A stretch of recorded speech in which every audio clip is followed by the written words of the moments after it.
Hello everyone, welcome back to Believers IAS Academy, Bengaluru. This is Target 2025 Prelims through previous year questions. So we'll be continuing the series. Today we'll be discussing CSE 2023 PYQ question paper, and today is the day for economy discussion.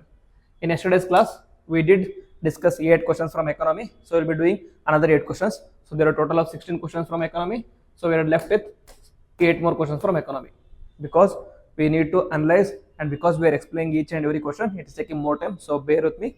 And today we'll be doing another 8 questions. So the next question here is, consider the following: demographic performance, forest and ecology, governance reforms, stable government, tax and fiscal efforts. For the horizontal tax devolution, the 15th Finance Commission used how many of the above as a criteria other than population area and income distance?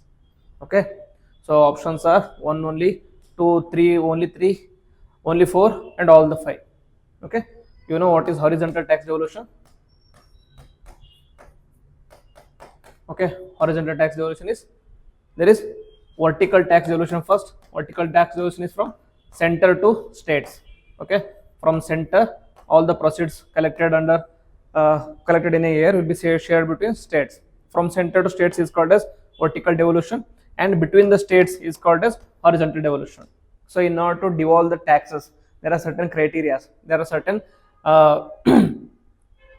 like criteria which are used by the Finance Commission. According to 15th Finance Commission, there were total of 5 criteria which are used. So which are the, there are 2 already given, population and income distance. What are the other 3? So the correct answer here is B, that is only 3. That is, the correct answer here is demographic, forest and area, income tax efforts, and demographic performance. How you can like remember this is, okay, you can use a acronym called as FITPAD. Okay, I know it is a funny name, but it is very important for you to remember these things. F is forest and ecology, I is income distance, T is tax and fiscal efforts, P is population, A is area in the sense area of the state, and then D is demographic performance. Okay, based on these criteria, a tax will be devolved to different states, and even these criteria, there are weightages given to these things. So highest weightage is given to income distance, that is 45. Okay, sorry, highest income distance is, highest weightage is given to income distance, and then population, and then area, and then demographic performance. After that, forest and ecology, and finally lowest is given to tax and fiscal efforts. Based on how a state is performing in all these criteria, a tax will be divided between different states. Okay, so hope this is clear now. Then consider the following infrastructure sectors. Affordable housing, mass rapid transport, healthcare, renewable energy. On how many of the above does UNOPS Sustainable Investments Infrastructure and Innovation Initiative focuses on its investments? That is UNOPS S3I, that is Sustainable Investments Infrastructure and Innovation. The 3 I's are investments, infrastructure and innovation. It is the initiative of United Nations. Under this, there are certain criteria. Okay, certain criteria which are used as a measures to invest. So which of the above correct? The correct answer is 3. What are the 3? The 3 are, under S3I, has signed landmark shareholder agreement to invest in 250 megawatt solar power plant in Rajasthan. Collaborating with strategic institutional investors, S3I aims to invest in large scale infrastructure projects in developing countries, focusing on its mandate areas of affordable housing, renewable energy, and health. These are the 3 criteria on which S3I focuses on its investment. So what is not here? So mass rapid transport is not covered on this one. Okay, affordable housing, healthcare, and renewable energy are the 3 criteria based on which S3I initiative provides investment. Then question number 68. Okay, here in this video, question number 3, that is, consider the following statements. India accounts for 3.2% of global exports of goods. Statement number 2, many local companies and some foreign companies operating in India have taken advantage of India's production linked incentive scheme. Okay, so the correct answer here is D. because statement 1 is wrong. Okay, so these things, how much of India's export is growing in a year. Okay, about exports, you have to know data in the sense absolute volume. Okay, absolute volume of exports, and then percentage of GDP. Okay, and then percentage of growth if compared to previous year, and then percentage of exports in global level, at global level. These things you should be knowing, because there is a repeated questions on these kind of trend based questions, so you should know this. Where do you get this data? You will get this data from economic survey of a particular year. Okay, this exports as well as tax collection. Okay, tax collection, similarly absolute volume, percentage of GDP, and how much growth it is incurring. And within the tax you should know direct and indirect taxes, and which taxes is providing more. Okay, whether the direct tax is higher than indirect tax. If the direct tax is higher, then which of the following taxes is providing more contribution to GDP. That is whether it is income tax or whether it is corporate tax. All these things you should be knowing, because there are directly questions asked on these kind of questions. So the correct answer here is D, because India doesn't account for 3.2% of the global exports. How much it is accounting is only 1.8% of global exports. Okay, difficult and tricky question, but you could have used the common sense here, because UPSC normally and generally does play with these kind of datas. Most of the times these datas can be wrong. So if you know this statement is wrong, then the correct answer is one is incorrect and other can be correct, because the production linked incentive scheme offers companies incentives on incremental sales from products manufactured in India. It aims to attract foreign companies to set up units in India while encouraging local companies to expand their manufacturing units. It aims to generate more employment and reduce the country's reliance on imports. Hence, statement 2 is correct here. Then, question number 5. Consider the following statements. The Stability and Growth Pact of European Union is a treaty that limits the level of budgetary deficit of the country of European Union, makes the countries of European Union to share their infrastructure facilities, enables the countries of the European Union to share the technologies. Okay, these kind of questions you can try to guess the answer here. It is a Stability and Growth Pact of the European Union.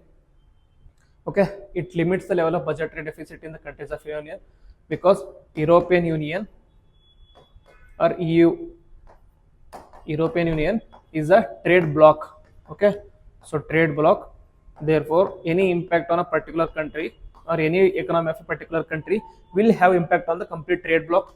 So there can be provisions regarding budgetary deficit. There can be provisions that the budgetary deficit between between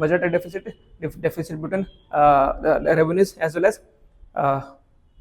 expenditure, it should not be beyond a certain limit. That can be given by Stability Pact. Second one is, okay, it makes the countries of European Union to share their infrastructure facilities. Okay, though it is a trade bloc, it is not like all the countries belong to normal like continent. Okay, normal country only. They are different countries, so they may not agree for this like this provision, because why do you want to share your infrastructure with other countries? Okay, this is fine. Okay, you want me to limit my budgetary deficit. Okay, I'm going to do that, but I'm not going to allow other countries to use my infrastructure. Then enables the countries of European Union to share their technologies. Again, why should I share my technology? Because the technology which I have developed is because of my research and development, because of my hard-earned work. I'm not going to share this easily. So the correct answer here you can guess is, this can be true and other two can be wrong. So correct answer is A only. So about Stability and Growth Pact, it is a political agreement that sees or sets limits on the fiscal deficits and public debt of a member states of the European Monetary Union, that is EMU. The statement is correct, but these guidelines are intended to ensure sound management of public finances within European Union in order to prevent member states' irresponsible budgetary policies from spilling over and undermining the economic stability of the entire Euro area. I already told you that since it is a trade bloc, any impact on a particular country's economy is going to have impact on the rest of the countries in the particular union. Okay, that is why Britain decided to exit from European Union. That was called as famously called as Brexit. Okay, if all the countries are economically blooming, then it is good for economic union. If some countries are economically blooming and if they are contributing more while other countries are on the down and other countries are dragging the European down, then it will be negative for those countries who are performing well. As a result, in order to stabilize the European Union completely, they have made this pact. But the European Stability and Trade Pact does not make any provisions related to sharing of infrastructure and facility or technology. Okay, you can ask me to reduce my public affairs, like public finances, because it is going to impact you, but I'm not going to share my infrastructure and I'm not going to share my technology. Okay, that is there here. In any pacts, in many pacts, most of the trade blocks or trade union sectors, here there will be provisions regarding trade and economy, but there will not be provisions regarding that let me allow me to use your infrastructure, allow me to use your technology. Those kind of provisions will not generally be present. Then 91. Consider the following statements with reference to India. According to Micro, Small and Medium Enterprise Development Act, that is MSMED Act 2006, medium enterprises are those with investments in plant and machinery between 15 crore and 25 crore. Then all the bank loans to micro and MSME are qualified under priority sector. So here the correct answer is only 2. If you know the MSME chart, okay, MSME chart, there is micro, then there is small, then there is medium. Okay, the micro is 1 to 5 crore, okay, and small is 10 to 50 crore, that is investment of 1 crore and turnover of 55 crore, then investment of 50 crore, like 10 crore, turnover 50 crore, then from here 50 to 250. So there is no provision where there is a like between 15 to 25 crore. So the statement 1 is wrong. Here you can see that the new definition of MSME came into effect from 1st July of 2020. The definition of micro manufacturing and services was increased to rupees 1 crore of investment and 5 crore of turnover. Similarly, small unit was 10 crore. Here it is there. So, okay, for manufacturing services, micro is investment up to 1 crore and turnover of 5 crore.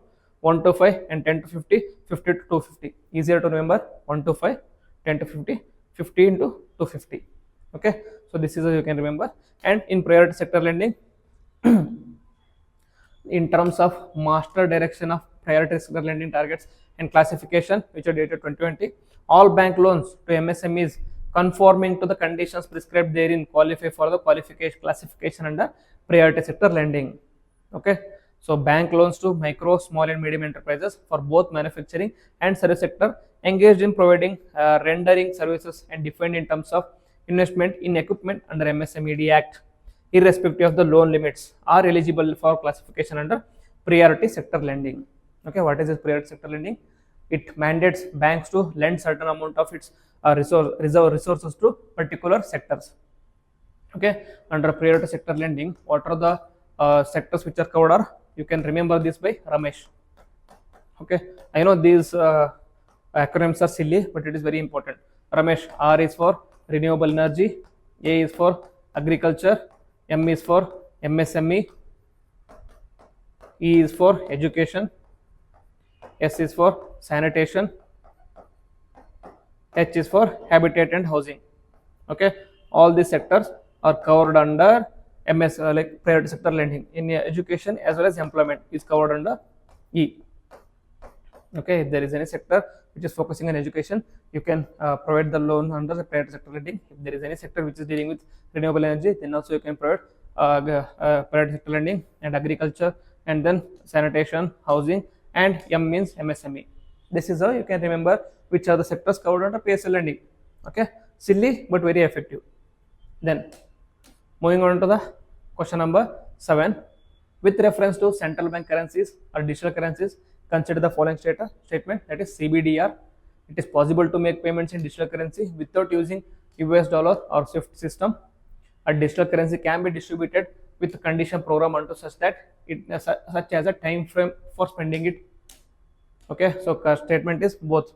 Okay, you can, that is central bank digital currency is a digital form of currency, notes issued by the central bank. Okay, it is a digital currency issued by central bank.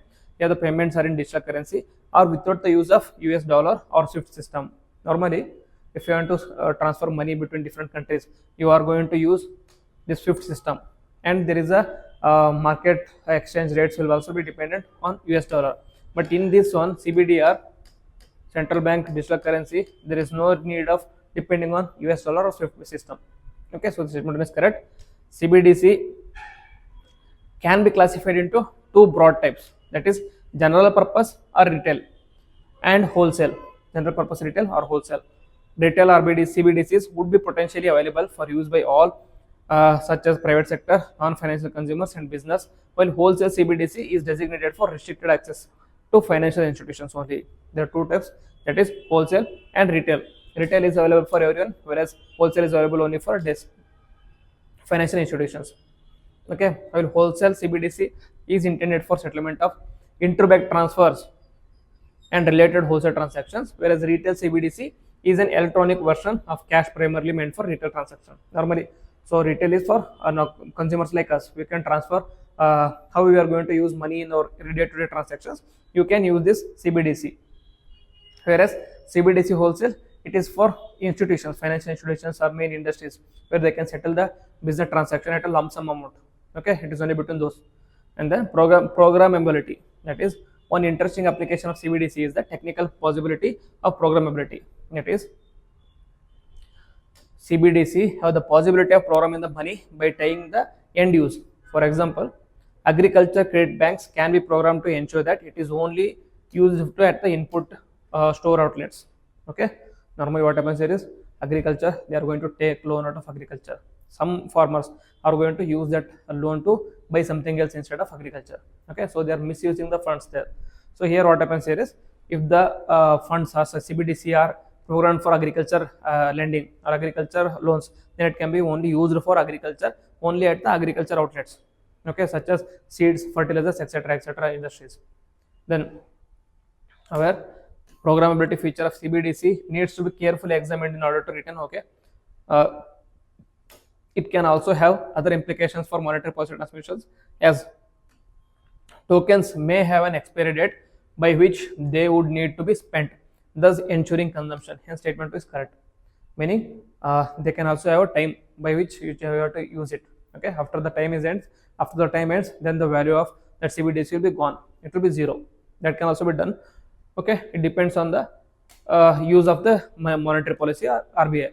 Then final question, that is, in the context of finance, the term beta refers to a process of simultaneous buying and selling of an asset from different platforms. Okay, B, an investment strategy of a portfolio manager to balance risk versus reward. C, a type of systematic risk that arises where perfect hedging is not possible. D, it is a numeric value that measures the fluctuations of a stock to changes in the overall stock market. The correct answer here is D, that is, in the context of finance, term beta refers to a measure of how an individual asset moves when the overall stock market increases or decreases. That is, it is used as a measure of risk and is an integral part of capital asset pricing model. A company with a higher beta has a greater risk and also has a greater expected returns. Meaning, if the beta is high, risk is also high. If the risk is high, outcomes are also high. Okay, meaning if the risk are high, risk is directly proportional to the profitability. If more risk is there, you are going to get more profit, and also there is a negatives also. If the risk is more, then the chances are there. If you're going to lose, you are going to lose big. Okay, if you're going to gain, you're going to gain big. If you're losing, you're going to lose big. So there are value of beta. If it is equal to 1, then exactly as volatile as the market. Then if the beta value is greater than 1, it is more volatile than the market, meaning the stock market. And then if the beta is less than 1 or between 0, then it is called as volatile than the market, less volatile than the market. And if it is 0, it is unrelated to market, it is not related to market, it is acting on individually. Then if beta is less than negative, it is correlated to the market, negatively correlated to the market. So the beta coefficient can be calculated by dividing the product of covariance of the securities returns and the market's returns by variance in the market's returns over a specific period of time. We don't need to go into too depth, it just understand that it is related to stock market and market returns. Then a type of systematic risk that arises where perfect hedging is not possible is called as basis risk, the other systems. And an investment strategy of a portfolio manager to balance risk versus reward is called as asset allocation. Other three statements. Okay, one is basis risk, another one is asset allocation, then a process of simultaneous buying and selling of an asset from different platforms or exchange locations is called as arbitrage. Okay, and so numeric value that measures fluctuation of stock is known as beta. So the correct answer is D. And okay, so this is about economy. So last year's question paper was very difficult. You might feel that how am I going to cover all these things, where am I going to read with beta? Okay, don't worry, UPSC is not going to ask every year the questions like this every year, and even then you don't have to score 100 out of 100. You have to score minimum marks in the UPSC prelims also. If you see the cutoff for 2023, I've already explained this. In 2023 the cutoff was only 74 marks, okay, out of 200. So if you are even getting 37 questions right without any negative marking, you would have cleared this exam. Understood, right? So you don't need to worry about getting 100 out of 100. If you feel any questions too difficult, you can leave that. You can choose the questions based on your logic. You can choose the question based on your understanding of the question. You don't need to attend all the questions. Okay, so you can use the common sense. You can use your own understanding to choose the questions. So if you have any doubts regarding this 2023 question paper, or if you have any doubts regarding any other subject, you can write in the comment box. We'll be discussing in the coming classes. And if you have any other doubts, or if you have any suggestions for me, you can write down in the comment box also. If you like this video, if you think this video is helpful for you, if you think this series is helpful for you, please hit the like button, comment on it, and also share with your friends. With this, I will end the video. Jai Hind.